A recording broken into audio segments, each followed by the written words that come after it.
Kasi gusto ko talagang i-try ang brand na to, guys. Meron na akong MAC, meron na akong Too Faced, pero wala pa akong Morphe. So, gusto ko i-try ito at i-compare ko kung ano talaga yung pinaka-pigmented sa kanilang tatlo. Ito na siya, guys. Ayan. Good, uy.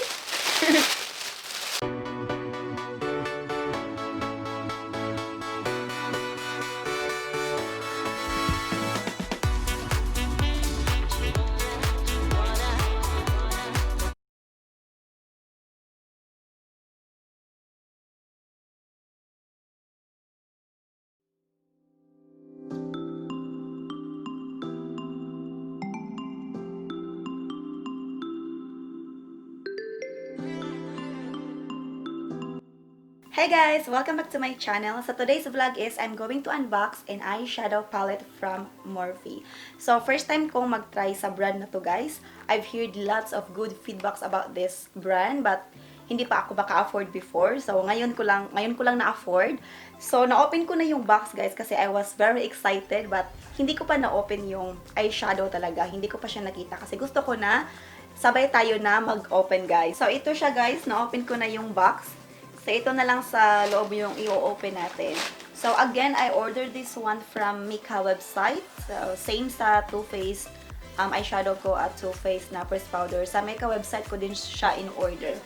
So, ito guys, bubuksan na natin. Ayan. So, I choose the recycle box again. Kaya ito, ganito yung packaging niya, guys. Hindi yung signature box.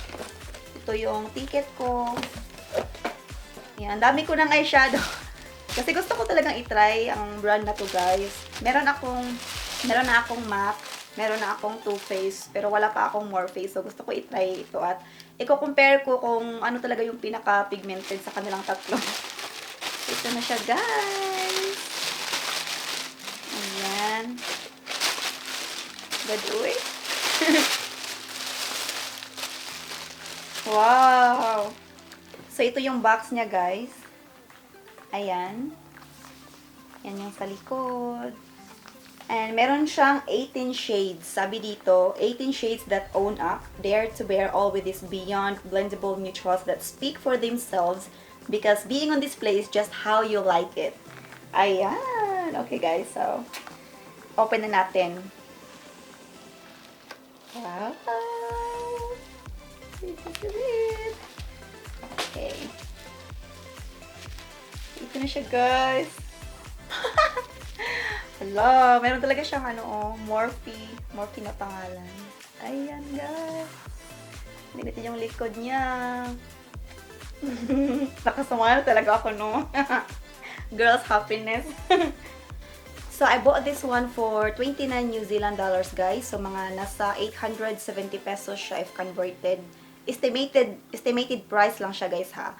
So, medyo mura lang siya compare sa Too Faced ko na eyeshadow palette. Kasi yung Too Faced is 70 New Zealand dollars. So, mga 2,000 plus pesos siya if i-convert. And then, ito is mura siya and then mas malaki siya, guys. So, yung price is depende siya sa size. Kasi ito, parang ito yung mini nila. Maliit lang. 18 shades lang siya. So, meron din silang mga malalaki, yung mga maraming shades. But, I don't need lots of shades kasi yung iba hindi ko na makagamit.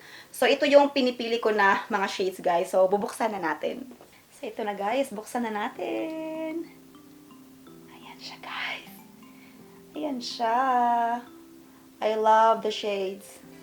Ayan. So, gusto ko yung mga shades niya, guys. Kasi, feel ko magagamit ko talaga sila lahat. Hindi kasi ako umorder ng mga shades na hindi ko magagamit, like mga green, mga violet.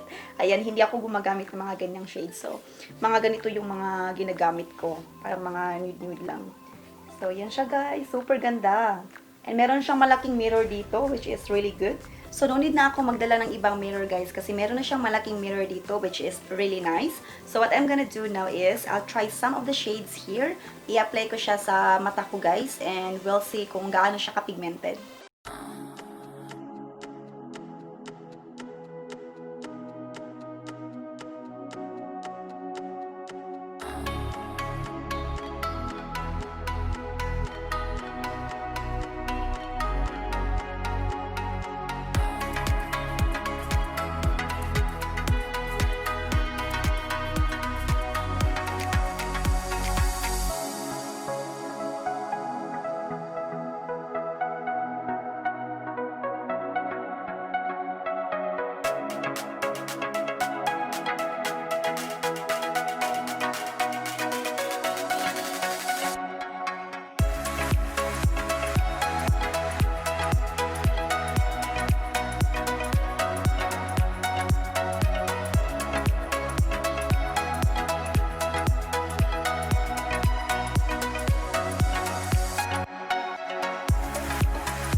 So guys, ito na yung outcome sa eyeshadow ko. Ayan guys, ayan.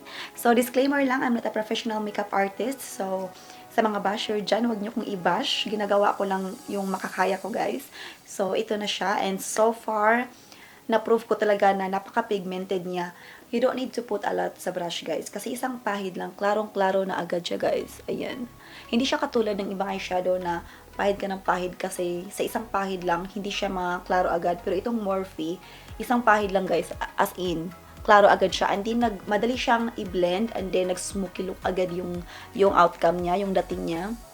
Medyo makapal lang yung sa crease ko guys kasi akala ko hindi siya mag-pigment agad. Nasanay ako sa ibang eyeshadow ko na pahid ako ng pahid kasi hindi siya mag-pigment agad. Pero ito, nakapal ko siya. Yan, so dapat talaga, kaunti lang yung ilagay mo sa brush guys and then i-blend mo na lang para hindi siya masyadong makapal. And by the way guys, I'm using Jeffree Star lipstick and the shade is Rose Matter. And also my highlighter is from Jeffree Star. And I'm using Too Faced pressed powder as well. So guys, if you want to order some of these, if you want to check out their website, I'm gonna put the website link down below in my description. And yeah, that's it. That's all my vlog for today. I hope you like this video. Thank you so much for watching and I'll see you next time. Bye!